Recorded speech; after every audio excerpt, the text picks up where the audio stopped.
Assalamualaikum warahmatullahi wabarakatuh. Perkenalkan kami dari kelompok 5 kelas 03 SAK-AP 009 mata kuliah Sistem Akuntansi Informasi Program Studi Akuntansi. Di sini kami akan menjelaskan tentang flowchart. Perkenalkan, nama saya Rosianti dengan NIM 211011201063. Perkenalkan, nama saya Salsabila Sania Prastika dengan nomor NIM 2110111201080. Perkenalkan, nama saya Safira Helmaya Putri Suyanti dengan nomor NIM 2110112011143 dari kelas 03 SAKP 009. Nama saya Selvianti dengan nomor NIM 2110111201337. Di sini saya akan menjelaskan tentang apa itu flowchart. Flowchart adalah gambaran secara grafik dan langkah untuk prosedur dari suatu program. Flowchart itu menolong analisis dari programmer untuk memecahkan keadaan segmen-segmen yang lebih kecil dan menolong menganalisis alternatif lain dalam pengoperasiannya. Dan flowchart juga bisa digunakan untuk mengidentifikasikan aliran yang aktual atau nyata. Sebenarnya ada dibandingkan dengan aliran seharusnya ideal. Tempat di mana terjadi kompleksitas atau kelebihan suatu proses dapat diidentifikasi pada sebuah flowchart itu sendiri. Dan juga tim dapat menyepakatkan langkah-langkah dalam proses dan membandingkan proses saat ini dengan proses sebelumnya. Adapun jenis-jenis flowchart. Jenis-jenis flowchart ini dibagi menjadi 5 jenis. Yang pertama itu ada flowchart system, yang kedua itu ada flowchart paperwork atau juga yang bisa disebut dengan flowchart dokumen, yang ketiga ada flowchart sistematik, yang keempat ada flowchart program, yang terakhir ada flowchart proses. Flowchart system adalah bagian yang menunjukkan alur suatu kerja. Pada flowchart tersebut dapat diketahui hal-hal yang sedang dilakukan dalam sistem secara menyeluruh, beserta penjelasan prosedur di dalamnya. Dapat dikatakan bahwa flowchart system adalah deskripsi grafis dan kombinasi urutan prosedur yang membentuk sebuah sistem. Komponen flowchart system adalah data, yaitu mengalir melalui sistem, dan proses, yaitu mentransfusikan data.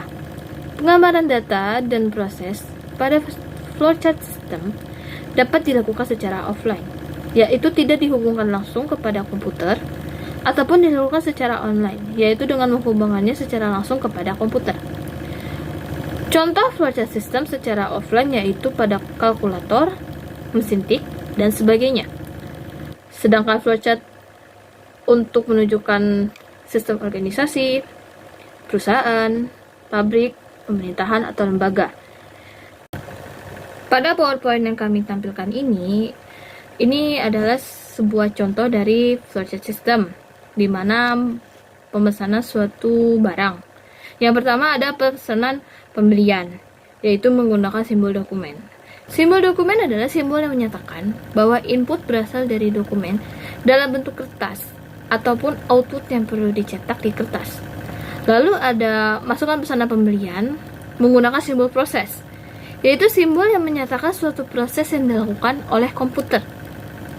Kemudian ada informasi dari pesanan pembelian menggunakan simbol punch card, yaitu simbol yang menyatakan input berasal dari kartu atau output yang ditulis ke kartu. Lalu adanya penentuan jumlah pesanan menggunakan simbol proses, lalu laporan jumlah pesanan menggunakan simbol dokumen. Terakhir, keluaran pesanan. Keluaran pesanan yaitu menggunakan simbol manual, yaitu simbol yang menyatakan suatu proses yang tidak dilakukan oleh komputer atau dilakukan oleh si pengelola data itu sendiri. Berikutnya ada flowchart paperwork. Flowchart paperwork menelusuri alur dari data yang ditulis melalui sistem. Flowchart paperwork sering disebut juga flowchart dokumen. Fungsi dari flowchart ini adalah untuk menelusuri suatu alur format atau formulir beserta laporan sistem yang berasal dari suatu bagian ke bagian lainnya, baik terkait alur form, pemrosesan laporan, pencatatan laporan, maupun penyimpanan laporan. Secara spesifik, flowchart paperwork menunjukkan manajemen pelaporan organisasi atau perusahaan. Penggunaan simbol pada flowchart ini hampir sama dengan flowchart lainnya. Jadi, dokumen flowchart paperwork ini menggunakan simbol-simbol umum yang ada di penjelasan flowchart sebelumnya, dan simbol-simbol ini hampir sama dengan flowchart pada yang lainnya. Pada PowerPoint yang kami tampilkan ini, berikut adalah contoh dari flowchart paperwork. Saya akan ambil contoh dari data flowchart anggota. Yang pertama ada formulir.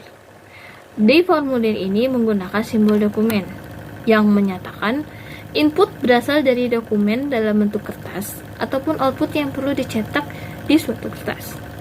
Lalu ada pengisian formulir. Pengisian formulir menggunakan simbol manual, yaitu simbol yang menyatakan suatu proses yang tidak dilakukan oleh komputer atau yang dilakukan oleh si pengelola data itu sendiri. Yaitu ada formulir kedua, yaitu pengumpulan data kembali, adanya input dari dokumen dalam bentuk kertas. Di sini saya akan menjelaskan tentang flowchart skematik. Nah, flowchart skematik ini juga mirip dengan flowchart sistem yang menggambarkan suatu sistem atau prosedur.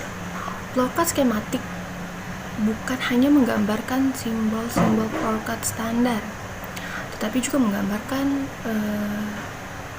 menggunakan komputer, prom atau peralatan lain yang digunakan dalam sistem. Flowchart skematik digunakan sebagai alat komunikasi antara analisis sistem dengan seseorang yang tidak familiar dengan simbol-simbol flowchart yang konvensional.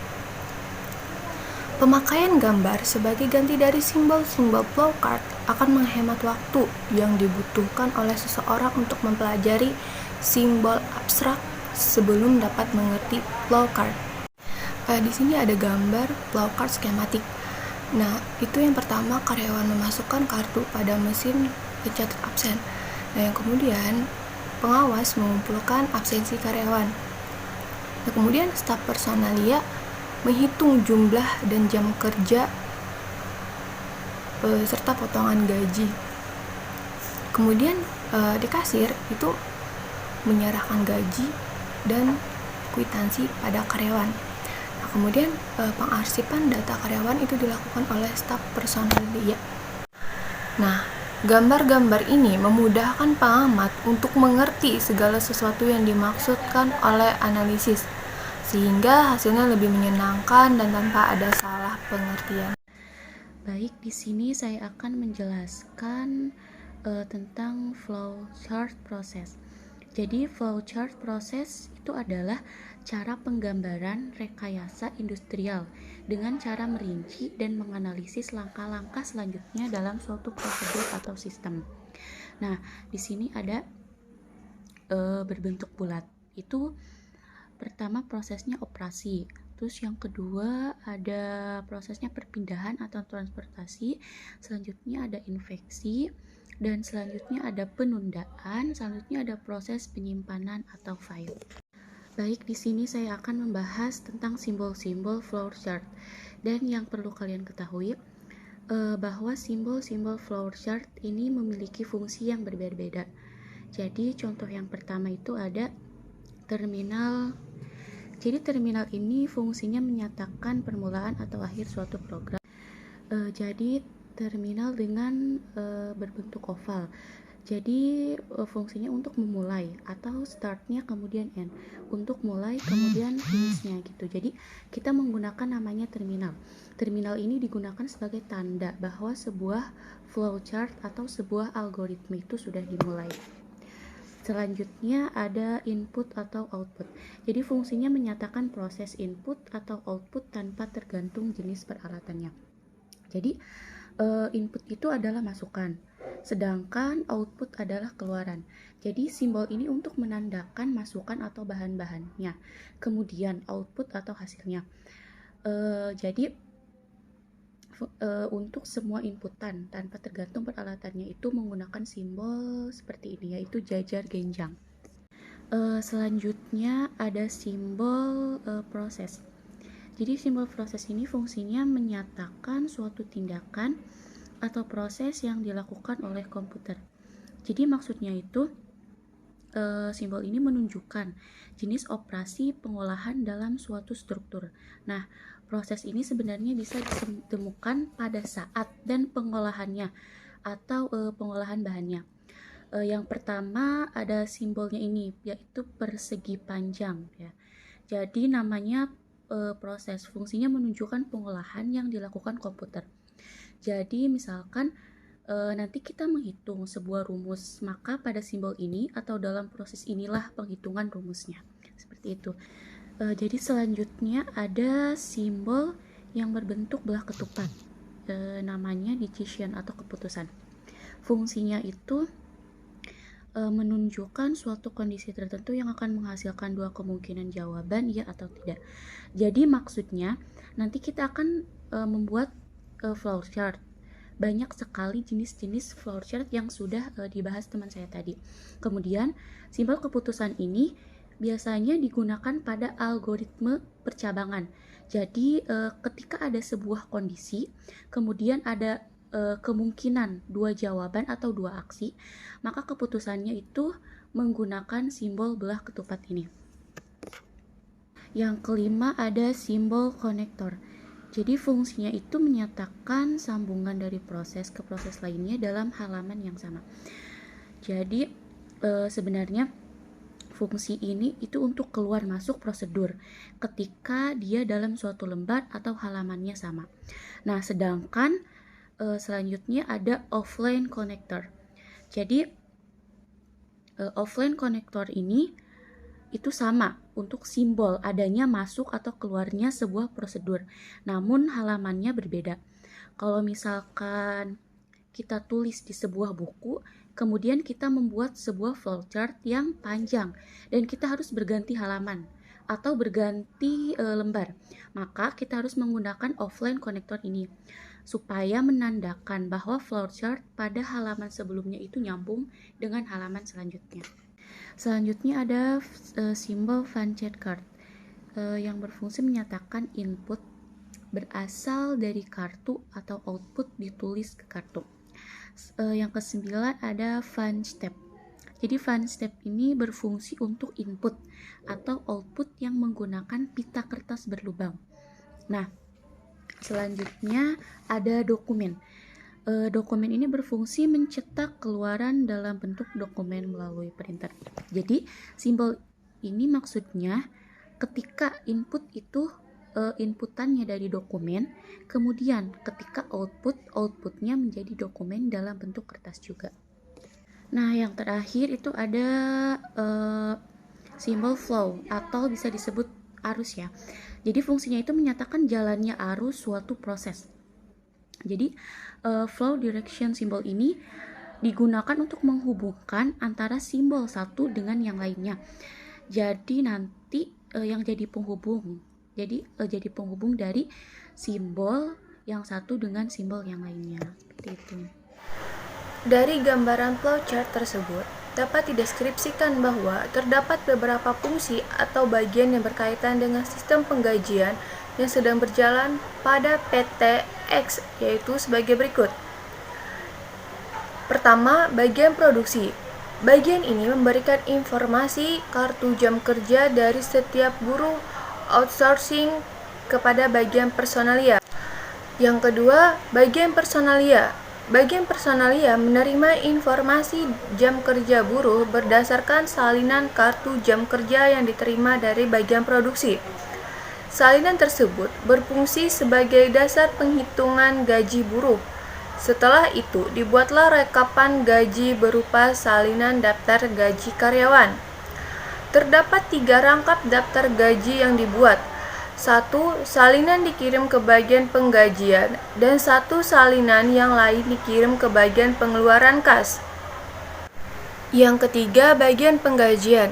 Bagian penggajian menerima salinan daftar gaji dari bagian personalia sebagai dasar untuk merekonsiliasi atau mencocokkan data penggajian karyawan dengan daftar gaji yang dibuat. Dari proses tersebut, maka secara otomatis akan memperbaharui file penggajian karyawannya. Setelah itu, dibuatlah suatu cek gaji yang dibuat sebanyak 2 rangkap untuk disimpan sebagai arsip bagian penggajian, dan salinan kedua dikirim ke bagian pengeluaran kas. Daftar gaji dan cek gaji karyawan sebelum disimpan pada bagian penggajian digunakan sebagai dokumen sumber untuk membuat laporan penggajian yang dituju untuk pihak manajemen. Yang keempat, bagian pengeluaran kas. Bagian ini menerima salinan cek gaji dari bagian penggajian dan menerima salinan daftar gaji dari bagian personalia. Kedua salinan tersebut digunakan untuk diperiksa keakuratan dan kebenarannya. Jika sudah benar, maka bagian ini berhak untuk memberikan otorisasi berupa tanda tangan.